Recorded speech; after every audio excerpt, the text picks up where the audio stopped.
The planet is heating up. The oceans are becoming filled with plastic. Change starts now. Change starts now. We're on a countdown To zero waste. 5, 4, 3, 2, 1. This is the Zero Waste Countdown Podcast. Here's your host, Laura Nash. Hello, everyone, and welcome to the Zero Waste Countdown podcast and radio show. Today, we're speaking with Jocelyn Burzuik. She's the president and senior construction manager at Sundance Construction. Welcome to the show, Jocelyn. Hello, Laura. Thank you for having me on today. So we are going to talk all about designing a sustainable community that's good for people, it's good for the environment, and we're going to find out how Jocelyn is doing it. So we're going to start with an Icelandic concept that Jocelyn's using, and I'm going to try to say this right, so correct me if I don't again, but it's samflag. Is that right? Yes, so samflag means, it's an Icelandic word meaning community or a place of community gathering. So when we looked at this, because the area in which I'm living in is one of the largest Icelandic communities outside of Iceland in Canada, the Gimli area, it was natural for us to use one of the terms that means community. So samflag is actually the name of our sustainable housing development, and this has actually just gone to public listing. Awesome. And this is in the, is it near Winnipeg? Yeah, so we are north of Winnipeg and between Winnipeg and Gimli, and it's about an hour north. So we are right at the upper end of the Red River Valley. Awesome. And so you are taking some aspects from a few different cultures actually, and putting them into the community design. So you're taking some First Nations and Metis aspects and incorporating that into the project. So can you tell us a little bit about that? Yes, so when we're looking at the idea of First Nations and Métis, so as a Métis woman, and I worked within the First Nations all over northern Manitoba, northwest Ontario, and what we see in both cultures is that they're centered around the community, they're centered around relationships and mentorship between young and old. So the idea is that it's a transfer of knowledge that happens between young and old within these communities. Traditionally, these communities were set up either in a circle, they're set up with a central gathering point, and they're set up in a way that facilitates the physical coming together of people within the community. So within my development, I've actually done all of that. So we've incorporated every aspect of the idea of mentorship and the physical central gathering point within the design. The development is actually laid out in a way that also incorporates the idea of nature and wildlife and keeping that component of nature within the physical build. No clear cutting.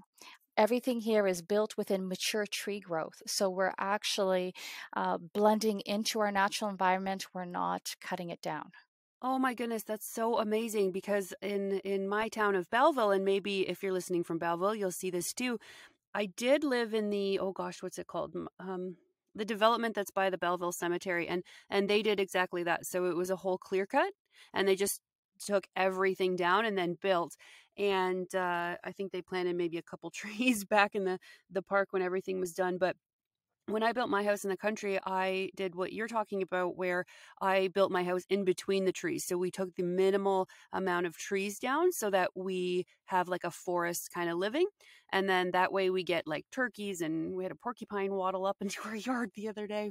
We have birds and squirrels, and it's like living in nature.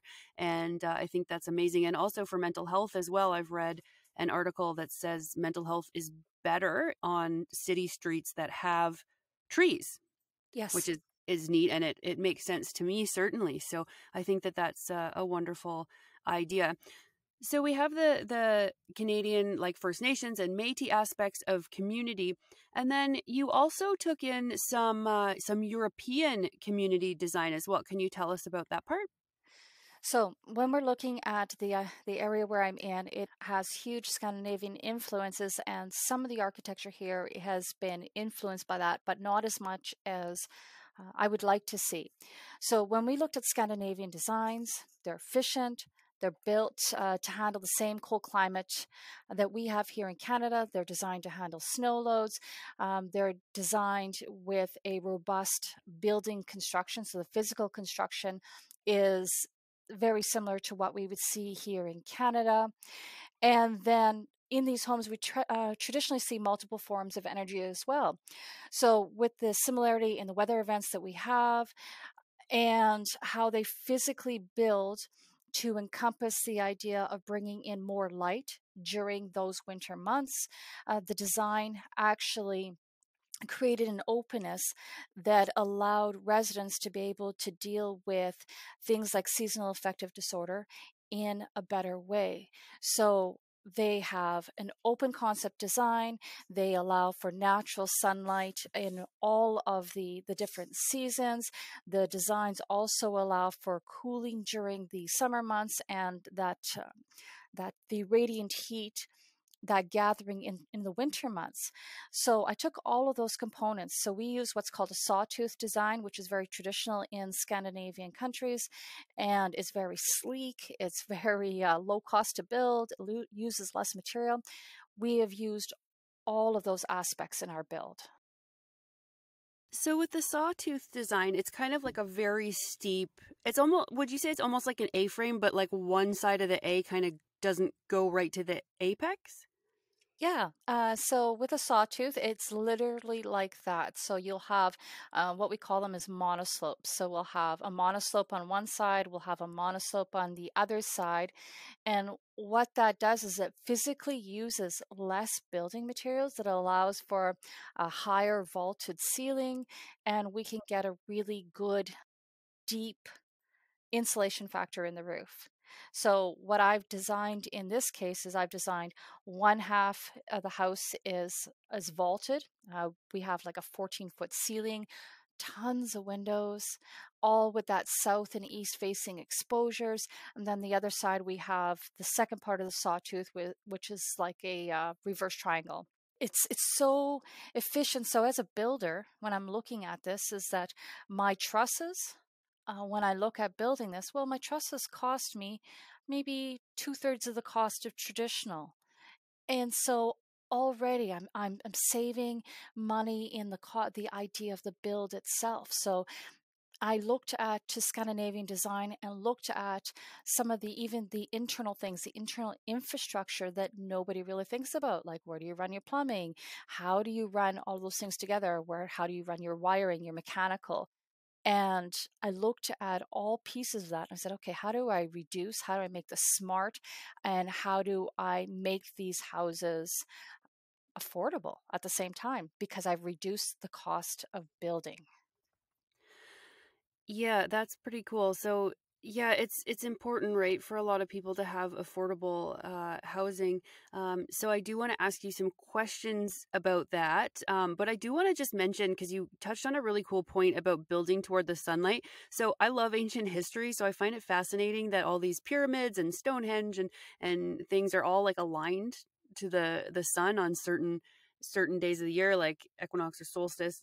My house actually has south facing windows, and so we're in the northern hemisphere, and when the earth tilts, the sunlight comes in the windows in the winter, but then in the summer, because of the earth tilting back, we don't get any of the sun in the windows, which is so good, because in the winter, when it's cold, we're getting the heat from the sun, we're getting some sunlight, but then in the summer, when it's super, super hot out and you don't want that sun heating up your house even more, it's not hitting the windows. So I just really love that kind of aspect. And it's these little things that you might not think of when you're building, right? So it's really cool that you're thinking about these things and making the house lovely to live in, and then also energy efficient, and like you mentioned, seasonal affective disorder, right? Like the winters here they can be long, dark, cold, right? So it's just great that you're thinking about all these different aspects and combining them into your design. I built Sundance construction from the ground up.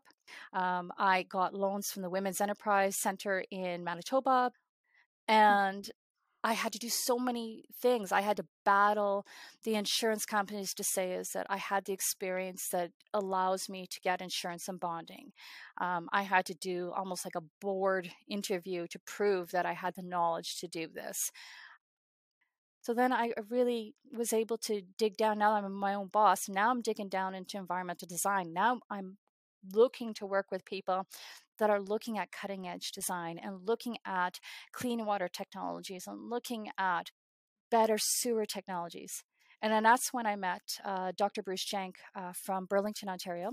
He PhD in engineering, and he is brilliant. He's in his 70s. He used to be the former head of research and development for Environment Canada and Sewer and Water. He was responsible for more patents in sewer and water technology in Canada than any other man I know. And he became my mentor. And I've been flying along that path of environmental sustainability and clean water and sewer since that day. I haven't looked back. So the community that you're building, you mentioned that it's for everyone. So it's cool that you're bringing in these First Nations and Métis aspects of community, and then you're bringing in the Scandinavian design for snow and for cold and for efficiency. And so why is the affordability part important to building this community as well as the other things that are important? Well, one of the things that I saw as I was building my construction career and building my construction company is that the area that I live in, Gimli, is one of the oldest demographics in Manitoba. It is the average age here is, I think it's 56. That's an old demographic. And there's not enough housing for that. And now they're looking at the ideas that, hey, if my partner dies, we're 65 or we're 70, if our partner dies, we will be forced to leave the home. We won't be able to maintain it. We won't be able to pay for it. We don't have enough equity in the bank to be able to do that. We're not going to be able to afford utilities. And then I started looking at this and saying, what? And so neighbors who I helped build their house with them, the neighbors where we built things together and where they were a part of my son's lives for many years, now they're moving away because they are looking at the harsh reality that the house is too big for them and they cannot afford to stay there if one of them dies. And I was heartbroken. I was absolutely heartbroken because, people that had been a part of my life forever now are moving away because they can't stay within the RM. So I said, hey, how do I fix this? How do I come up with a solution? And then I was looking at the top of that is that now I, as a construction company owner and as employer, I hire a lot of guys. I hire a lot of single guys. I hire a lot of single parents. I see young professionals trying to come into the area. They've got no place to live. I'm looking at some of the safety of the developments that are going in. You're either looking at trailer type RTMs, modular homes, row housing, or you're going to commute from outside. And nothing was affordable. In Gimli, the typical rent is $1,400 a month. I mean, my guys, if they're working for $18, $19, $20 an hour, that is half their paycheck. And then I started seeing all the other things. I started looking at carbon tax and looking at the impact. And I was looking at the impact that it was having on my building materials, the cost of my building materials, what it was going to cost for fuel costs. And then I realized very quickly, and I started putting it to spreadsheets and saying, no way are people going to be able to do this. And so all of these things came together and said to me, okay, affordability is directly linked to sustainability. They go hand in hand. They always should be talked about in the same sentence, because if people can afford to live in a home, to build a home, to do different things like that, as a construction company owner, I'm out of business. And just the idea of how I want to create a community and give back to my community, I put my head into the idea of how do I do this? How do I meld the idea of independent micro community, sustainability, affordability? And that's how Sunflag was born.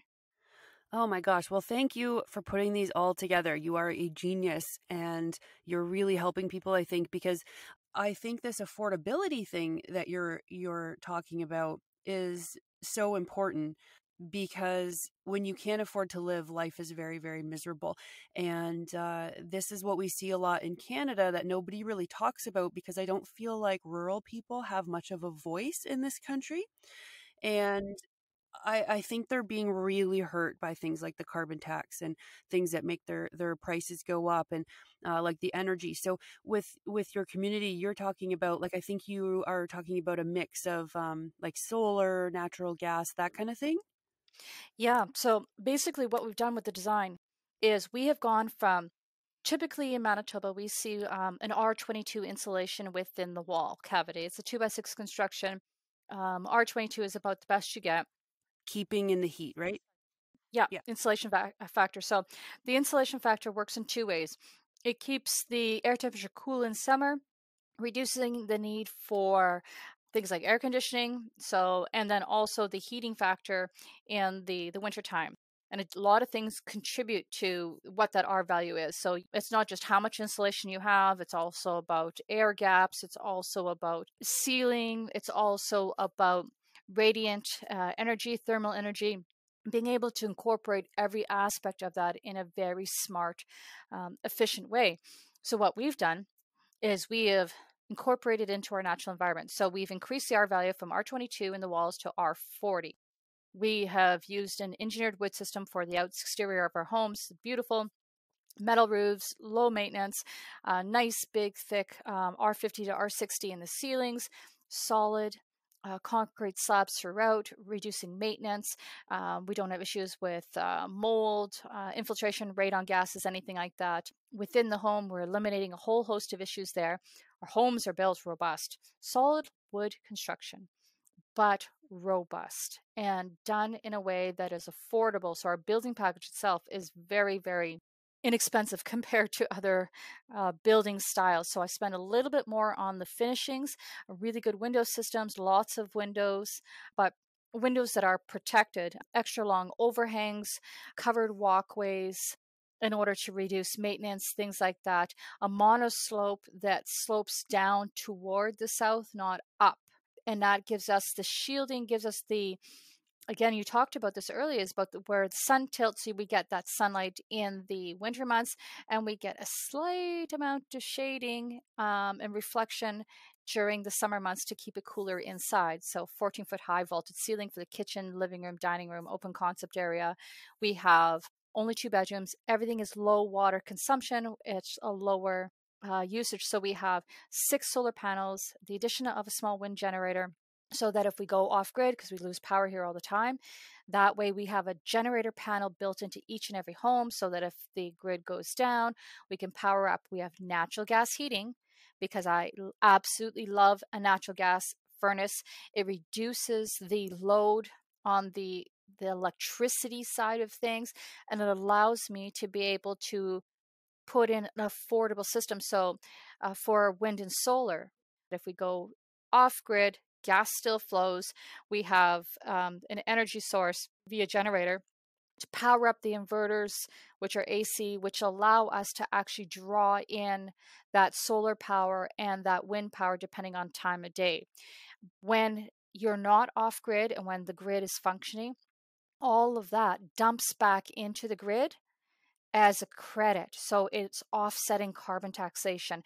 So you're getting a credit on your utility bill, you're keeping affordable utilities, and then you're able to have a system that gives you independence. We have independent sewer and water. We don't connect to municipal infrastructure, thereby taking the load off the municipality and keeping us all independent within the system. So again, something happens on the outside, grid goes down. My sewer system, which is a 99% tertiary treatment with no chemicals, that is still going to be operational. Our water still operates via our own backup generators to be able to push out water to all 27 homes.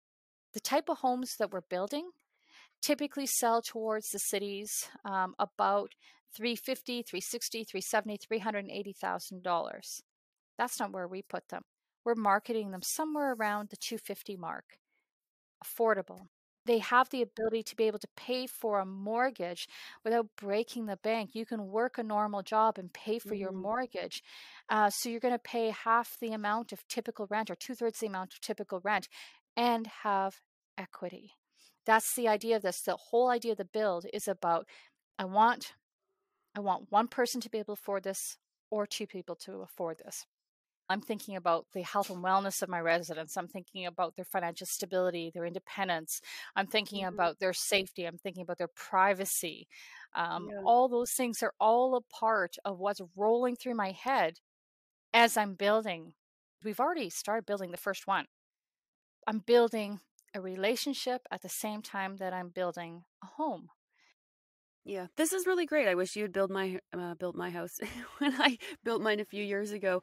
I just think it's wonderful that you're taking all of these aspects and combining them together, and thinking about the affordability and the health of people, because some of these subdivisions I see going up, this urban sprawl, right? I just really worry about like children growing up there, like they don't even have a yard, or if they do, it's like the size of a box.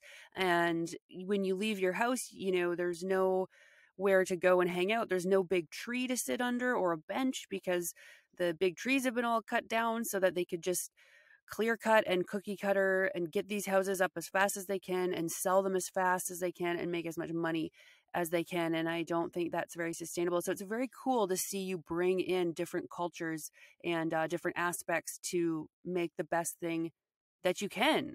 So thank you. Where can we find you and the details of this? Is it sundanceconstruction.ca? Yeah, so you can look at sundanceconstruction.ca. Best way to reach us is office@sundanceconstruction.ca. You can find information on the development itself, actually on Twitter. My pinned tweet up there where you can reach me at Sundance Construction as our Twitter handle. We're out there. We have a April 1 possession date. So we've already got the walking trails that are already existing. We've got 100-year-old oaks that are scattered throughout this. We've got a real mix of that different types of tree growth, whether it's evergreen, the deciduous, a real mix of everything here. And this is all much older growth in terms of what we have here in Manitoba. And we are literally 5 minutes from Lake Winnipeg. So you can walk from the development to the beach in about 5 minutes across country. Smart, affordable, green, low carbon footprint. And we've done it without the overhead bells and whistles and the cost and burden of LEED. We're like LEED, but better. And we're not doing it because somebody told us to get certified or we paid extra dollars to have it LEED certified. We went out and we used common sense, available building methods, smart design, and we incorporated it all into our subdivision so that we could do this and we can show other construction companies and other developers that you can take this building style and this building method and you can do a sustainable development and you can do it and you can make a profit and you can still provide something wonderful for your community and contribute to the expansion of a safe community in a way that is manageable. And it's not going to require millions, $200 million from the federal government, and do it without all that government waste that's out there. The solar, are they made in Manitoba? Yes, they're made here. So everything is being produced here in Manitoba. Oh, I didn't know that that Manitoba was producing solar panels. That's pretty cool. There is a company called Kinetic Energy out of Winkler, Manitoba, and they have both components of wind and solar. The wind that they're using is not the horizontal turbines necessarily. They're using very small, compact vertical blades. Really cool, really small. So we're looking at the idea of bird strikes and things like that being minimized. We're using this on a residential level. So we're doing it not to provide on a long term all the energy required, because it's not possible, for a traditional home to provide all of that in a residential home. But what we're doing is we're minimizing the requirements for so many different things. And by increasing the efficiency of the insulation factor within the home. We are reducing the requirement of how much natural gas is actually being used. So the idea of reduce, reuse, recycle, we put it right into the design. It's probably one of the best building models you can use to be able to reduce the carbon footprint right off the bat. There's no other way to reduce the carbon footprint in Manitoba. We are a cold climate. You need natural gas or electricity to heat your home, or you're going to use wood heat to heat your home. Yeah. That's it. You don't have anything. Maybe you have an oil furnace, or you have a diesel generator, or you have something along those lines. But no matter what you are doing, you are going to be using something along those lines. That's what we're trying to do. We're trying to figure out how to do all of this, how to innovate without somebody on a government level forcing us to.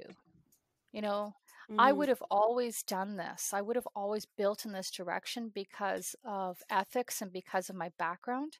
I would have always followed this path. But I don't need a government department official, and I don't need government policy to force me to do that. And I don't need them to punish the people within my communities when they can't afford to do these things.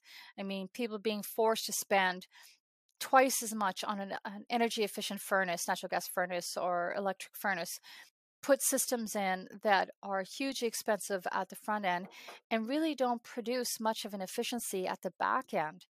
I mean, people aren't getting a great value for what they've been forced to take on. So we're looking at ways to reduce that. And I want to be able to put in systems that are going to have a lifetime within the home. I want to install a furnace that's going to see the kind of like a use level where they're going to get 20, 25 years out of it.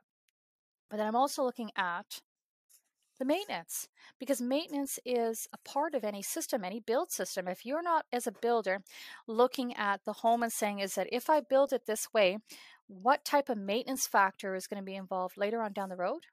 Oh my goodness, you're missing a key component of it. Yeah, it's not very environmentally friendly to be sending all these furnaces to the local landfill, right? If they don't last very long. So sometimes I think there's a balance of, okay, do I upgrade and spend a lot of money on a furnace or something?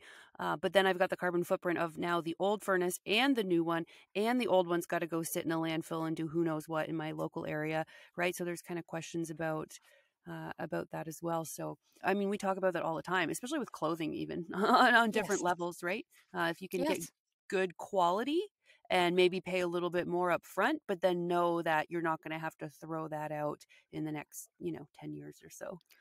Well, the neat thing is about our design, because of the way we've designed the homes, we don't need air conditioning. So I am able to deal with the extreme heat.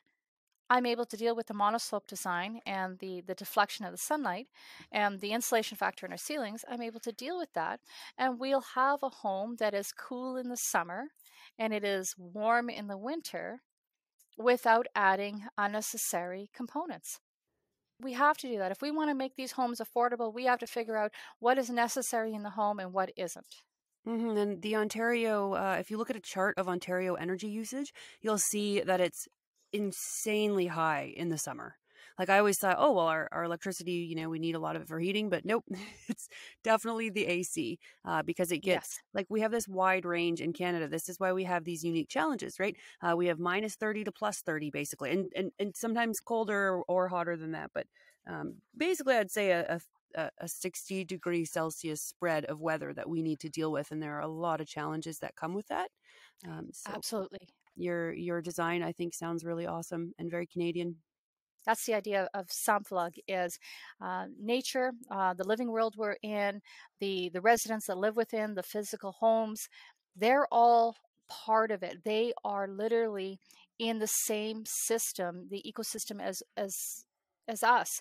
So when I look at building, I'm literally saying is that, okay, I am creating a living system for everything that is within that, and everybody's going to do their part. So nature, trees, vegetation, you're going to do your part in order to remove nitrates and phosphates through my septic system so that we can have a greener, cleaner environment overall. Cool new word of the day, samphilog.